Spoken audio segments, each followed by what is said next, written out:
এবার metal presence কৃষি সংবাদ সুজলা সুফলা।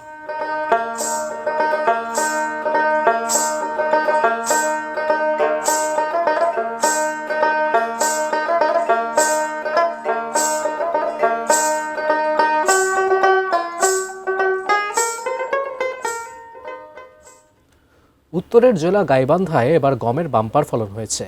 টানা কয়েক বছর ধরে ফলন ও দাম ভালো পাওয়ায় চলতি মৌসুমেও ব্যাপক পরিমাণে গমের চাষাবাদ করেছে গাইবান্ধার কৃষকরা। গাইবান্ধার ৭ উপজেলার প্রতি বছর বাড়ছে গমের চাষ। গত বছরের তুলনায় এবছর গমের জন্য চাষ বৃদ্ধি পেয়েছে ১১৬ হেক্টর জমি। কয়েক বছর আগেও লোকসান হওয়ায় গম চাষ থেকে মুখ ফিরিয়ে নিয়েছিল গাইবান্ধার কৃষকরা। কৃষি বিভাগের দেওয়া তথ্য মতে এবছর লক্ষ্যমাত্রার চেয়ে এবার গাইবান্ধায় বেশি চাষ হয়েছে গমের। গম চাষে আগ্রহ বাড়াতে কৃষকদের কৃষি অফিস থেকে বিনামূল্যে সার ও বীজ দেওয়া হয়েছে। এবার জেলা জুড়ে বেশিরভাগ জমিতে বাড়ি গম ৩৩ জাতের গমের চাষ হয়েছে। গাইবান্ধা কৃষি সম্প্রসারণ বিভাগের উপপরিচালক আতিকুল ইসলাম জানান, কৃষক যেহেতু ভালো ফলন ও দাম পাচ্ছে, এজন্য প্রতি বছরই গম চাষে আগ্রহী হচ্ছে কৃষকরা।